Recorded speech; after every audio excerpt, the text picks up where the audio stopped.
Relations at Edge and Node, working on building the graph every day. And we have Yaniv Tall as a guest today. Welcome, welcome, welcome back to the Graph Builders office hours, Yaniv. How are you doing today? And welcome again. How is your June going? Hey, Marcus, thanks. It's going great. Good to be back with you. Enjoyed the last one of these and always love hanging out. Yeah. The last one was a few months ago. We had some good FaceTime in Denver, and you have just got done with a bit of traveling. Isn't that correct? Yeah, just got back from Prague. Okay, how was Prague? Prague was great. Really good builder energy. I was surprised at just how many cool things people were working on over there, and got to share a little bit more about GRC20 and knowledge graphs. So that was really fun. Awesome. Well, welcome to Office Hours once again, and everyone tuning in on the live stream. If you're streaming on Graph Devs, hello, how you doing? I am not going to be able to see questions through Twitter. If you want to drop questions to Yaniv, come to the Graph Discord, and you can find that by going to thegraph.com and scrolling to the bottom and clicking on the little Discord logo. And for those of you in chat, how's it going, Jonathan? Victor, how you doing? How is everyone doing? We've got a CT, we've got a few other different people in here, some regulars, some new. Hello, everybody. Once again, if there's any questions that you have, feel free to drop them in the chat. So, and then also we have Preston here today, who is a developer working with Yaniv every day. So, Preston, how you doing, man? Welcome. Doing well. Doing all right? Are you a little bit quiet? Yaniv, is that just Yeah, me or is that? no, I think it's us too. Here, I'll send him a message on Slack. Okay. Yeah, a little bit quiet there, Preston, but we'll get you in here. How's it going, Jonathan? Sunny Cove, how you doing? Victor, Travis, hello. Any questions, once again, feel free to drop them in the chat. So let's back up real briefly. And for those of you who don't know who Yaniv is, Yaniv, if you could go ahead and just introduce yourself to the audience. And Preston, hopefully, once you're back, you'll be able to also introduce yourself. I'm curious to hear about you as well. Yeah, hey everyone. I founded the Graph back in 2017, and it's been an awesome journey.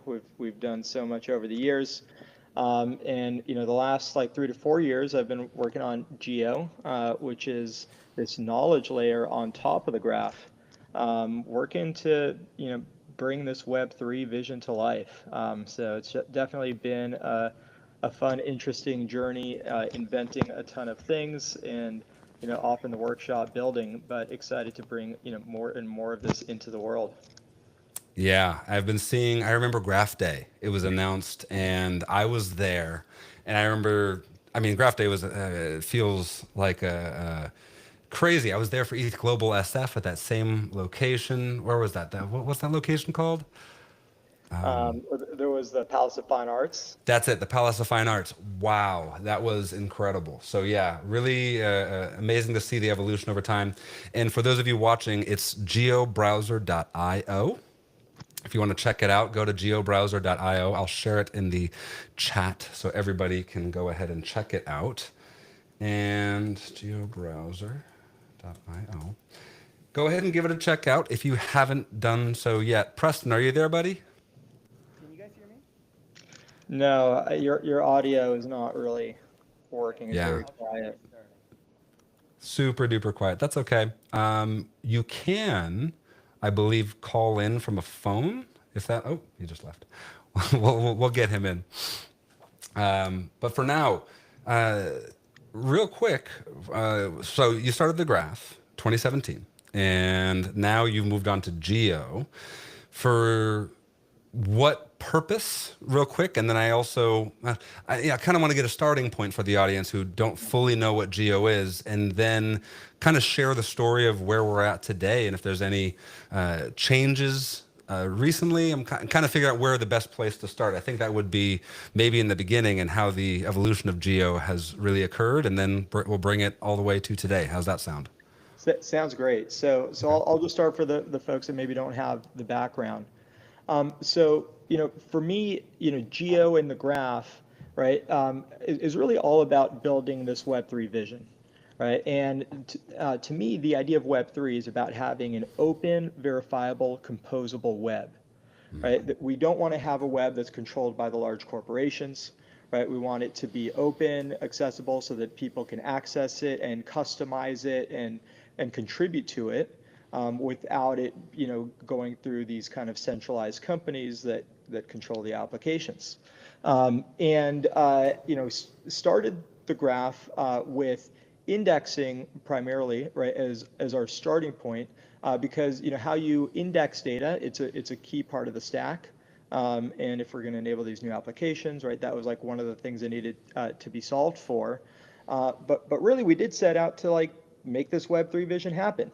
And the further I went down this path, the more I realized that the piece that's actually missing in this is how we structure knowledge and information so that it can actually be composable across applications, right? What I was seeing in Web3, starting even with like NFTs, which you could say is maybe like the first almost like app on Ethereum that kind of took off that wasn't purely financial, right? I mean, there was definitely numbers and people were speculating and all the fun stuff, but you also had like metadata and images and things that were a lot more app-like as part of that. But even then, you had issues with composability, right? And early on, I would meet with top teams like Foundation and Zora and different folks to try to bring standardization. And we would have these weekly NFT subgraph working group calls where we would try to standardize like the fields for the metadata so that like any wallet could display the NFT, even if it was a more advanced type of NFT, beyond kind of the JPEGs or whatever. And so very early on, started to recognize that even the things that people were building in Web3 wasn't really like composable in the way that you wanted. And that's really kind of this vision is, I mean, we should be able to have a million different apps. Anyone should be able to build an app that can kind of, grab anything it wants from like Web3 and display it in its own way. Give people ways to interact with that like information, to like, produce new information and have that become part of, I mean, what is really like a global interoperable graph. And so that's how I started kind of getting into Geo to build tools for these kind of knowledge graphs for people to organize knowledge and information, and then to also build tools for developers to help kind of build consumer apps on top of this stuff. Yeah, and I've followed all the way through for the last few years on this, and it's taken a little bit of time for me to fully understand the scope of what you are doing. And now, as this next push is coming, and also we have GRC 20 as a spec, and I do want to get into that a little bit. We do have knowledge graphs, we do have geo. All of these concepts are relatively new. And from my understanding, and this is where it's really nice to be able to talk to you one-on-one, is that the GRC 20 is similar to that of the ERC 20 in that it is a fundamental primitive that is meant for knowledge transfer as opposed to token transfer. And that is there anything off in what I'm saying on there? Is that a good metaphor? It's a great metaphor. That's exactly right. And something like ERC 20, it's so simple, right? You have a balance and you can transfer it, right? But just the standardization on that is so incredibly powerful, right? Once we had that, suddenly that enabled lending and DEXs and all these smart contract kind of primitives that really enabled DeFi. And it was really just from standardization on this very simple primitive. And so that's exactly right. That's the right way to think about it. With GRC 20, it standardizes knowledge so that any application can understand the knowledge that's being produced by any other application, right? And can produce knowledge that can be understood by any other application. And once you have that, it's really powerful. And in some ways, right, it was more complicated to get. It's a more involved spec than say ERC 20 because arbitrary knowledge is a little bit more involved than just like a single balance. Sure. Um, Sure. but it's that much more important for realizing the vision of Web3. Sure, sure, absolutely. I like the ERC 721 and the ERC 20 and the GRC 20. These are all specs essentially that allow developers and builders and people who are able to. Hey, Preston, we're Hey, we good. got him. We got it coming in. Hey, we're good. Awesome. Awesome. We were just diving in as you hopped on to the GRC 20 spec. Yeah, you might just want to check though if there's some kind of volume slider or something on your side for the mic, because I think we're still hearing you quietly, but we can see you. Is That it is quiet? good. What about, is it better now? Let me turn Not you up. really. Try it again. Hello. Hello. I think it's That's, a little better. that's a little better. All right. We're going with it. Cool. Perfect. So I was going to go into more GRC 20 talk, but before we do that, Preston, for the audience out there, if you could go ahead and just introduce yourself and what you're doing with this GRC 20 push right now and Geo as a whole. Absolutely. So I joined Geo about, I want to say 4 months ago, 5 months ago, after the GRC 20 hackathon. So I came in and really started to dive into what the GRC 20 API looks like and how we can leverage it to kind of programmatically push data into Geo. And so since then, I've been helping the team improve their efficiencies while we're pushing news stories to Geo and looking at other ways that we can leverage the GRC 20 API to kind of improve the data that's flowing in and enable other types of data to be uploaded as well. Nice. Okay. Yeah, And so I think this is a really, cool part of the story where, Preston came in through the first GRC 20 hackathon that we did. And I oh, that's remember cool. coming on here, I think that was around the time I was here last. We were Yep. doing this hackathon, right? It ran for a month online. We had people from all over the world participating. And Preston really stood out, went like above and beyond, and just kind of crushed that hackathon. And now we hired him onto the team. So I think it's just a cool story that just like shows that when people get involved and they kind of jump in, there's a lot of opportunities in Web3, and the hackathons are a great way to get involved. That's awesome. Yeah. It's funny, Preston. That's a similar story for me in the graph. I years back was a doctor of physical therapy who was just happened to be obsessed by crypto and was developing just small projects, having fun, and just kept on pushing into the graph ecosystem. And here I am working for Edge and Node. So it's possible. It's possible out there. Well, nice to Absolutely. meet you, Preston. Congrats for hopping on the team. I was just about to go into GRC 20 and the spec itself, where ERC 20, awesome. ERC 721, awesome. There's been changes, there's been alterations. ERC 20 now has a few different options out there. How has the GRC 20 spec itself evolved in the last, well, since the hackathon, before the hackathon? How has it changed, and how do you feel it is today? Yeah, so would love to kind of walk you through the latest because we did make a round of changes. Okay, And I'll share that with you. I'm going to share my screen. sure. Um, let's see if this works here. And the few categories of things that changed. So what we're looking at here is Real a, quick, could you make the screen a little bit bigger for those on mobile? Real quick. Thank you. how's that?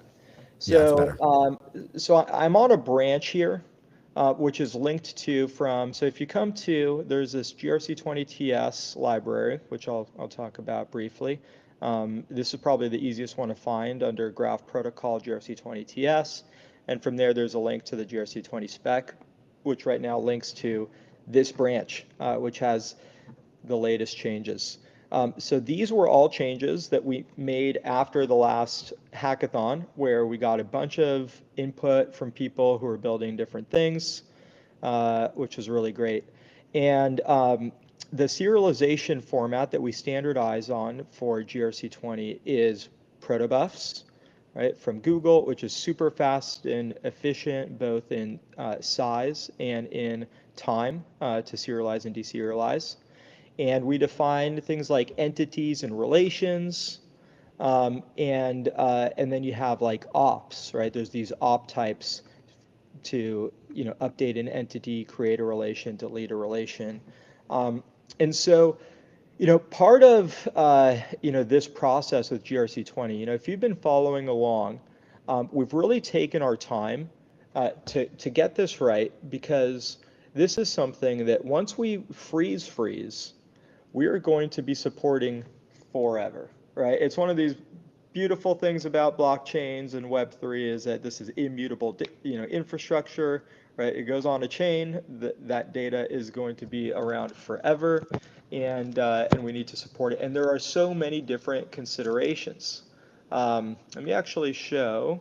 This is from the presentation that I just gave, but there's kind of this little slide here that kind of shows the general flow, right? So you're a user, you might use a Web3 app, and you'll produce GRC20 knowledge, which gets published to a space, right? And a space can be a personal space that you control, or it could be a public space with public governance. These spaces are on-chain, right? There's smart contracts for these. And then that knowledge gets indexed by an indexer, which can then be shown, or the data can be displayed in your app.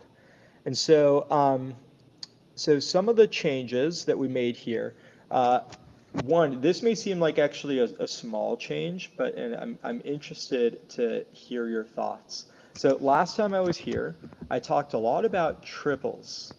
And triples are often a way that we think about these, like we define knowledge graphs, right? There's a standard called RDF, which up until now has been the industry standard, or even though it's always been within like a sort of niche. But the triples, right? It's the entity, attribute, value, right? Is one of the ways to think about it. Now we made a set of changes, and in that we've kind of moved away a little bit from the triple nomenclature, and instead we've really kind of doubled down on this property graph model where you have entities and relations. So if I come to something like this, right? So like these would be the entities, right? The nodes, and then there's like relations between the nodes. And so this also, right, is a way of thinking about graphs as entities and relations. And you still get some of the same sorts of properties that you have with the triple. So, the thing with triples that's kind of nice is you can have a schema if you want. You can have an ontology, but you don't need one. And it's very flexible. So, if you have, let's say an entity like the Mona Lisa, and you want to specify like what colors are used on the Mona Lisa. Maybe you didn't even know that you cared about the colors property, right, of a painting, but somebody comes along and they're like, hey, I want to, publish the colors that were used in the Mona Lisa. So that's something that you can do with triples, right, because it's kind of flexible.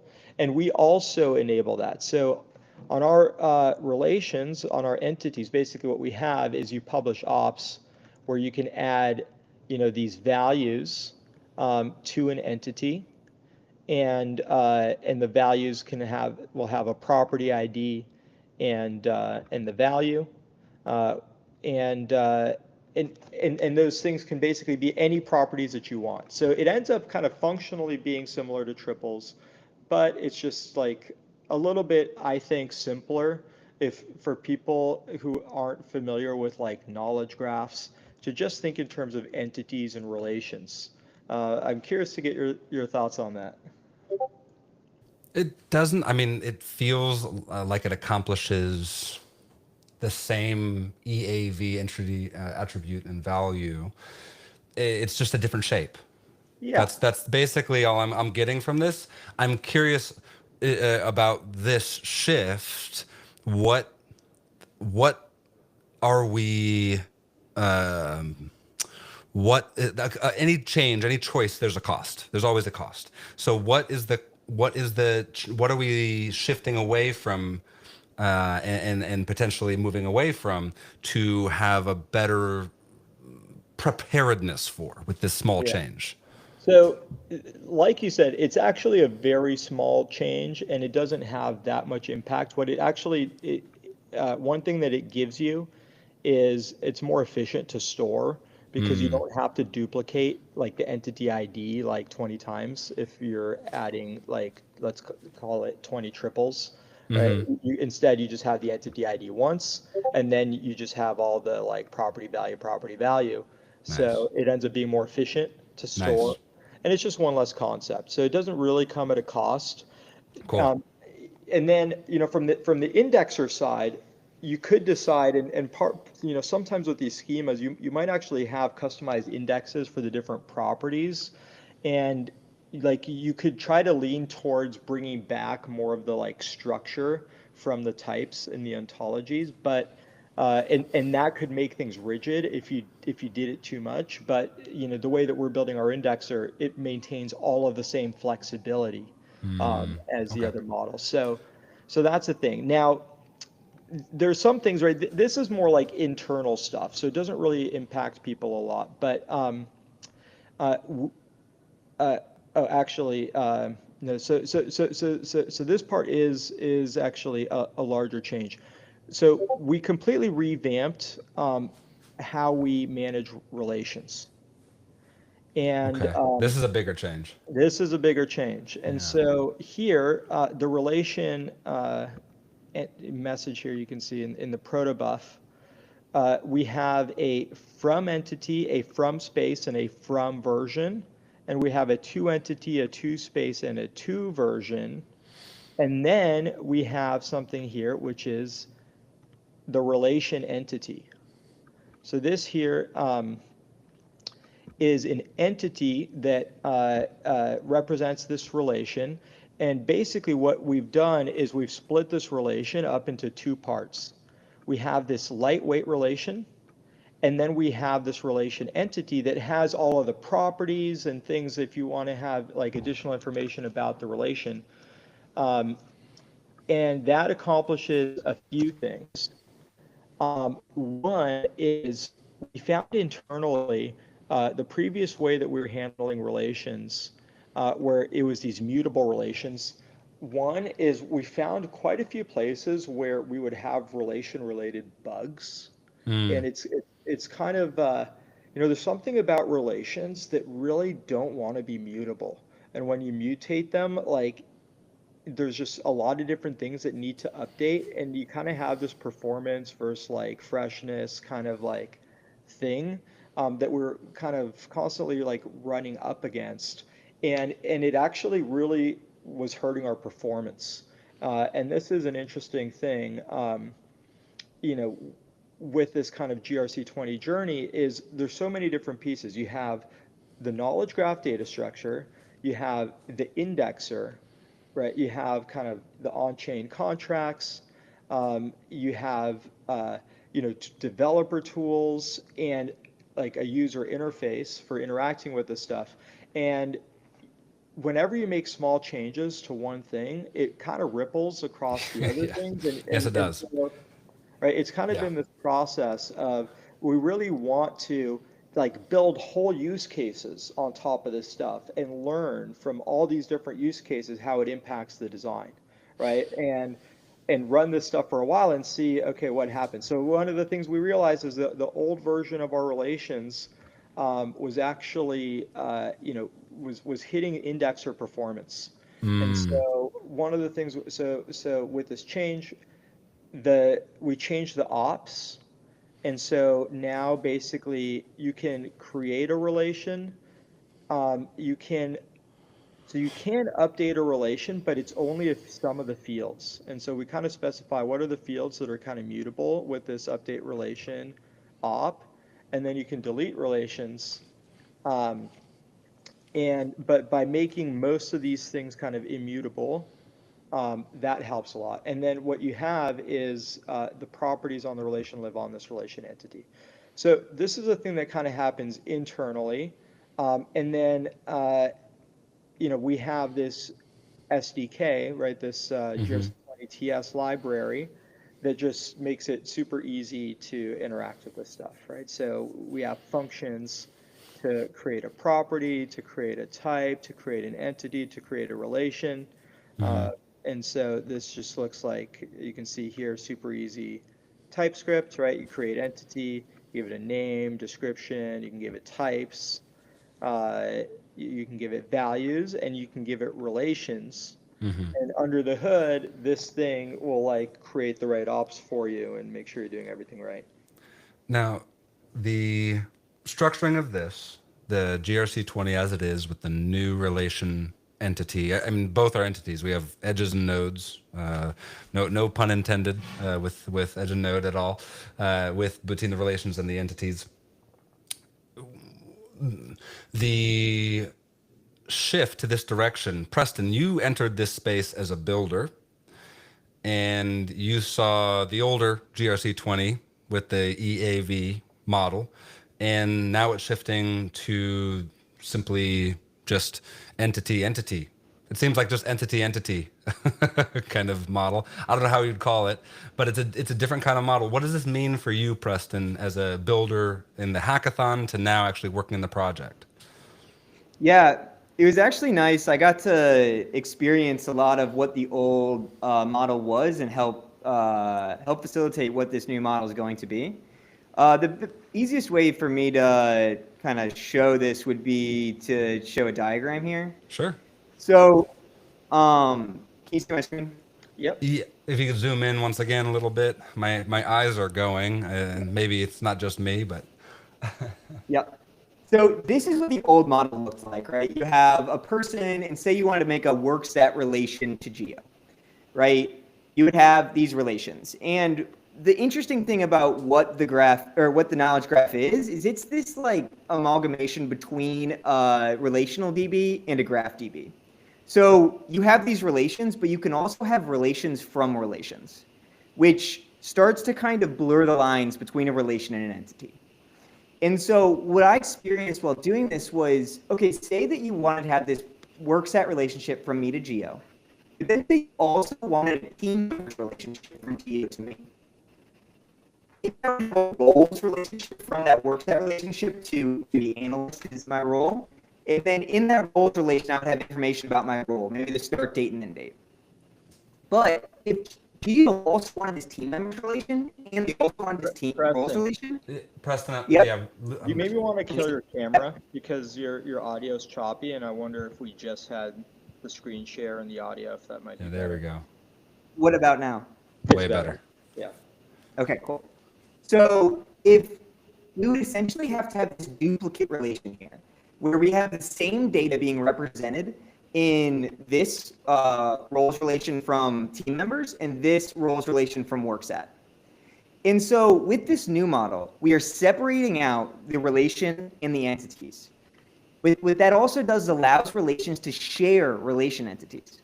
So instead of having to have this duplication of data here, in the new model, that same relationship would look like this, where you'd have a workset relation coming from me to Geo, and a team members relation coming from Geo to me. And then both of those are going to have a relation entity that points to this entity with entity ID 5, and maybe that would be type working relationship. And that could have, my tenure there, the roles that I had, so we can have a relation from that working relationship entity to the roles relation. And then that roles relation again would have a relation entity, which maybe would have type job, and then that would have a start date and end date there as well. So this allows us to kind of simplify the architecture a little bit and really clarify what is a relation versus what is an entity. Nice. Yes. Yeah. Thanks for walking through it. So Yeah, thank you. for most people were just kind of coming in, looking at the stuff for the first time, right? It's pretty simple, right? It is just that you have entities with relations, and then if you want to have a bunch of data on the relations, you just put it on the relation entity, and that's where it lives. And yeah, so Preston's been doing a bunch of stuff on top of this. And it would be awesome to maybe just show people, maybe one could be just some of the content maybe that you've published on Geo, so people can just see examples of some entities and relations. Now this stuff, we don't even have to go into like the low level what's being stored, but we can just kind of see, just in the Geo app, what it looks like, just to have some entities and relations. Cool. Yeah. If And if then, if we could see, I would personally like to see if it's possible, a space and the code in a space, just to look at that and then look at the UI and to say like, okay, this is, I don't know, this is my space or someone's space, or I'm trying to look for like a real world representation of the code, if that makes sense, to be like, this is the JSON object that contains all of the CRUD, all of the edits, all of the updates, all of the things that is a final copy of the GRC20 in use. That'd be really cool if that's possible. Yes, that is. Let me pull it up real quick Awesome. to show that. I'll start off by showing kind of in Geo what these entities look like to give a bit of context before getting into that, because Sure. the ops can look a bit confusing at low first. level. Yeah. So one good place to start is we made an entity for ETH Prague. So often events will have websites that have, images, they'll detail all the talks that are going to occur. And the really nice thing is they have these side events. And really sometimes it's hard to organize what side events are occurring, when they're occurring, and what, if you're participating in the event, what you want to do. And so what we did was we kind of created this entity for ETH Prague, and we created tabs for each day's agenda. So you can actually go through what talks are occurring on each day. And the nice thing we have down here is you can also see all the different speakers that are speaking, all the different sponsors that are involved with ETH Prague. And so this will create. Preston, I wonder if it's better if I share it, just because it's still been pretty choppy over there. Sounds good. So yeah, maybe I'll share. And let's see. So we've got a bunch of different events. So this is ETH Global Prague. It's a hackathon, right? So here you can see the types. It's both the hackathon and an event, and you can see like different prizes, right? And so this is a data block here that's showing as a list. And one thing that we've added since the last time you've probably seen this is the ability to customize the properties that you display, even in things like lists and galleries. So here we're adding, the prize value, and here you can see like the sponsors for these different prizes. And here's the prize sponsors. And if I do a search for ETH Prague, right, so then here I can see the ETH Prague Conf. This is what Preston was just showing. So here we can see the sessions, and for each of the sessions, right, I could hover here to see, okay, this is the tags, this is the speaker. I don't know what's going on with those side events. So you can see the side events, which here, right, this one's a meetup, this one's the hackathon. So this is here in like a gallery view. And then this actually has it down kind of day by day, broken out here by the different stages. And then here we can see the speakers and the sponsors. Cool. Now, the interesting thing for me, and it took me a minute to get this at first, is this information is highly composable. This information, by definition, is part of the knowledge graph that is being built. This information also is available. Let's say you can go to ethglobal.com and get the same information there, but that information is not composable. That information is siloed. You simply can read it from their website. You can't really build on it. You could just go reference it. It's kind of static. This information, the ETH Global Prague Conference 2025, similar to same information, but now can be built upon by other people. Is that the main difference in what we're seeing here? Yeah, that's exactly right. Because if you think about it, you're doing things in lots of different contexts, right? So, for example, maybe you're giving a talk, and today maybe that's living on, the ETH Global website. But if I go elsewhere to find out, okay, well, like what has Marcus been up to, um, I might not see that you just gave a talk, and that might Hmm. actually be interesting, right? So, if we go to myself, for example, here's, my personal space. And here you can see that I've been referenced by these places, and that, for example, right, I was referenced by this, and I could come here and I could see, that I gave a talk, that I was a speaker. Um, and if we wanted, we could show, right, so there's like posts that I'm referenced in, there's all these different references, and we could display those as tables. So we could say, okay, show me all of the events that I've spoken at, show me all of, these are all of my posts. I could show posts that I've been mentioned in. I could show, like any news stories, right, that like reference me.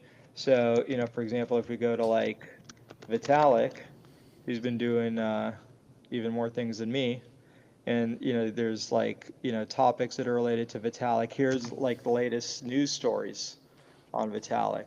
Um, Now I don't know on here if we're adding the events, but that's something you could kind of easily add. And so each application is going to add like its bit of knowledge and entities like to the knowledge graph, and the fact that it can just pull things in, right? Hmm. Like, so if I do want to know something like, okay, what events has Vitalik spoken at recently, I could just grab that and I could pull that into my app. Hmm. uh, and no matter like which event app or brought that in, that's just easily accessible to me, right? And it's very easy if I wanted to look up like, okay, there's an event type that's in the geo, this is the root space. Hmm. And so this makes it really easy to discover like types, and I can see what are the properties that I might want to grab on this thing, and then I could pull like all of that data just super easily into my app. Hmm. Hmm. Yeah, that composability and the ability.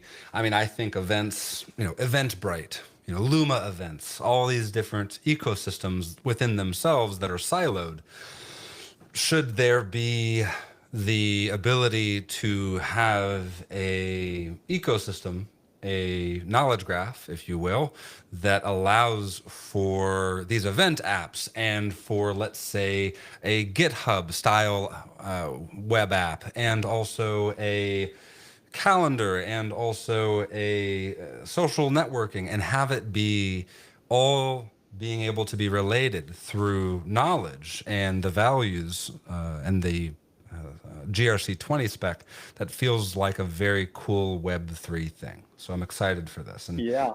to see Uh, Geo doing it right now, that is a very cool thing. Yeah, 100%. So, eventually, as we add more and more types of things, people will be able to build just such amazing composable, applications that just pull all of this stuff in. Another example is, so right now we've been focusing a lot on news, because I think news is super interesting, and I think there's an issue that we have right now where it's really hard to know what to trust. And so there's been a set of editors that have been going through and have been, every day they organize the top news stories of the day. Um, and this is all available on the knowledge graph, so people could build like custom news readers, for that uh, are customized in all kinds of ways. You could make it based on your preferences, or a certain industry, or you could have different like UIs for interacting with the stuff. But okay, this is a fun one that just happened. I don't know if you've been following the James Wynn stuff. No, I have not. This is a good time for you to teach. Yeah, it's a little bit ridiculous. So there's this character who's popped up in the Twitterverse just the last week or so, who's doing these ridiculous like trades on Hyperliquid, going like giga long, giga short, and everybody's watching because it's all transparent on chain. and everybody's watching this stuff, and he's just like, people are trying to liquidate him, and he's just creating a stir and a drama. 'Cause it's like, Wait, I did see this guy. I think it was a few weeks ago. I didn't know he had a name. I just remember like there's a few. Yes, okay. so this James Wynn character, and there's some rumors speculating also, right? They're like, is this guy even a real person? One person suggested that like maybe it was CZ who was trying to like drum up some hype around maybe like a dark pools product thing that they're working on. Um, but so here you have all of these individual claims. Um, and for each of these, right, you might want to see, okay, well, what's the evidence for this? So you can see the specific quotes of like where it came from, like, is this true? Like, okay, well, this was referenced here, in this source. This was an article published by, this author, Coin Tribune. Maybe I want to learn more about this author. Be like, hey, well, what else has he published? This guy hasn't actually published a lot. Maybe I'm not going to trust him as much as someone who's published a lot of things. So you can just explore all of this, and it's pretty cool. And soon we want to add ways for people to perform actions, so you can kind of upvote, downvote these, and I think that'll be like super fun. Um, okay, this is related to Arthur Hayes. I can pop here, see like, well, what's the latest from Arthur Hayes. Um, so, all of this is available on the knowledge graph and available to, developers who want to build custom apps that can kind of just, basically it's like now like news is just part of the graph, right? That like if you're building a CRM and in your CRM you have, a company and you want to see like what's the latest with, Arbitrum because you want to just like surface that in a side panel or something. You can now, query that and just pull it into your app. I mean, it feels ergonomic from the user side, where this, we're into this LLM world right now, and the models are scraping so fast. One thing that I've learned building with GRC20 a bit is it's a little difficult to mentally grok, to kind of like fall into with my brain. But once I got it, I'm like, cool.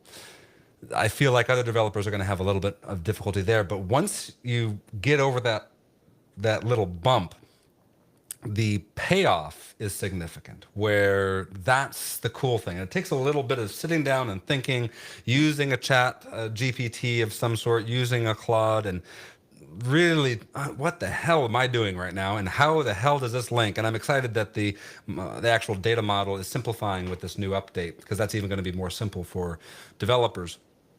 What do you think is going to be the hurdle for the next phase of GRC20 knowledge graph? Well, what is the next thing you see within the next X amount of months that you're really focused on? Yeah, I mean, there's a bunch of things. So, I know up until now we've shared a lot. We've showed some like little examples. We've been going really deep on things ourselves, and on the one hand, there might be a like, is this thing like growing or where is it at? And there's this, kind of thing. I just think it's super important in crypto to build in public. And, it's why like we've been kind of sharing as we go so that people can kind of like follow along and see like, what are we doing?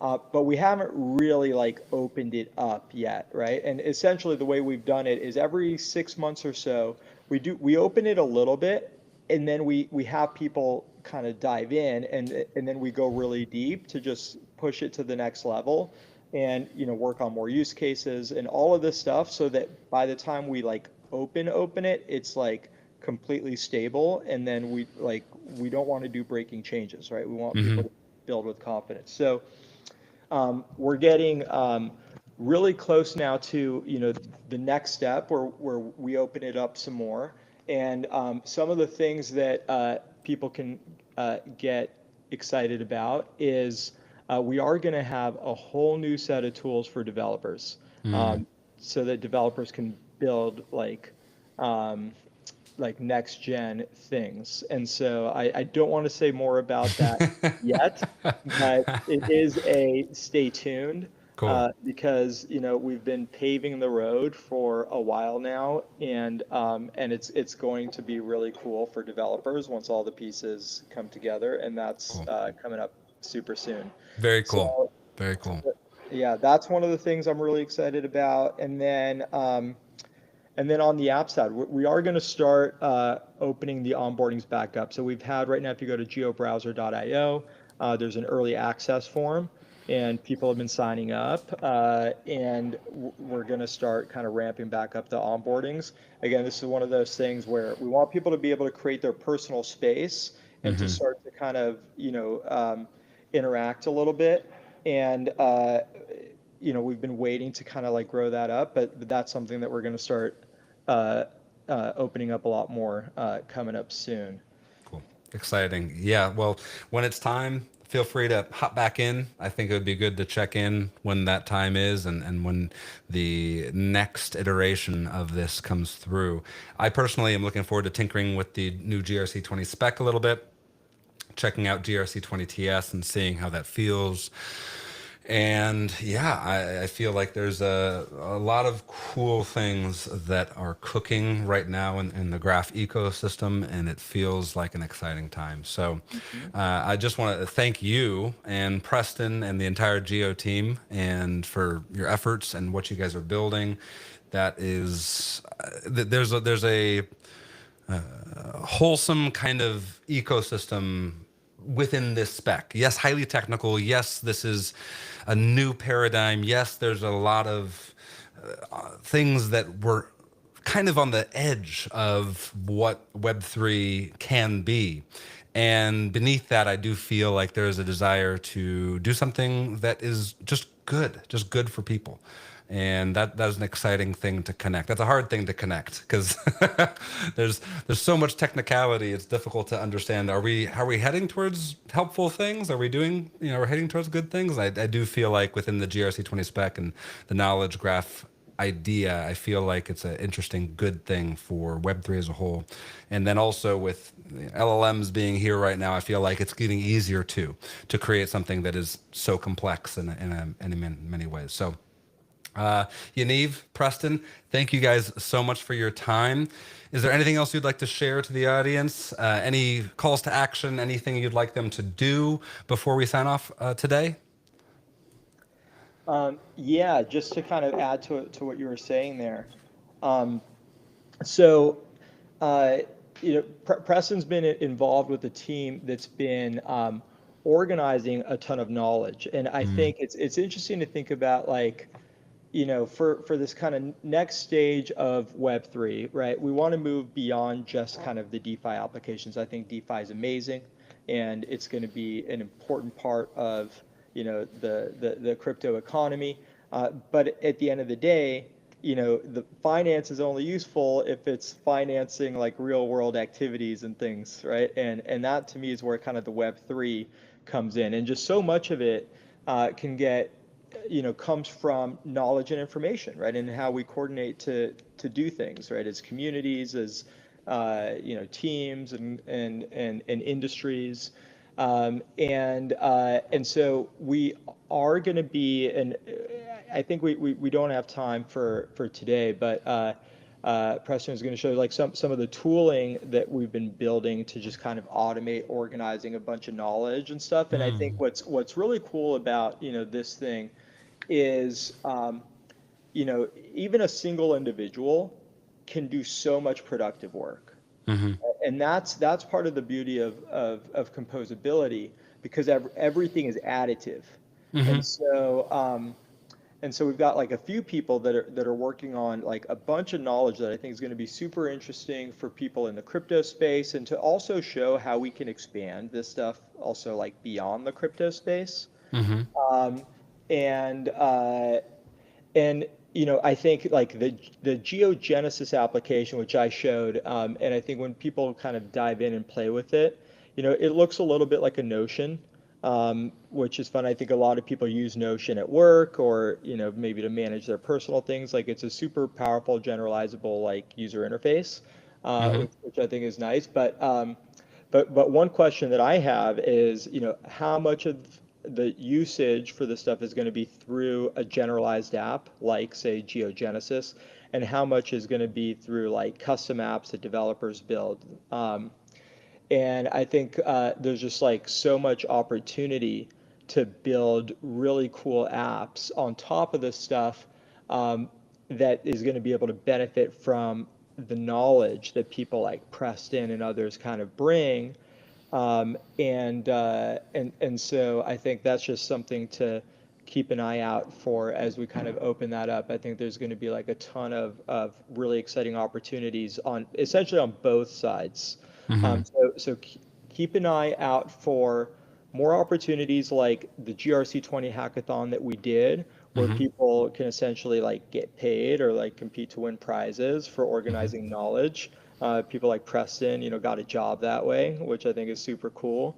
And then also opportunities to build like killer apps, and we love to just support builders who want to do that, but like that want to do it in a composable way, in a way that really kind of enables this Web3 vision. And I'm just super excited to support builders that want to help bring Web3 to the next level. Awesome. Awesome. Well, thank you, Yaniv, for your time. Preston, thank you so much for your time.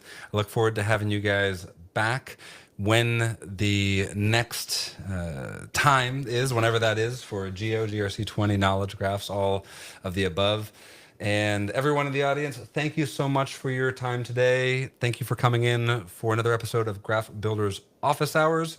We'll be here same time, same place next week, Thursday, 5 p.m. UTC. All right, everyone. Take care. Thanks, Marcus. Thanks, everyone.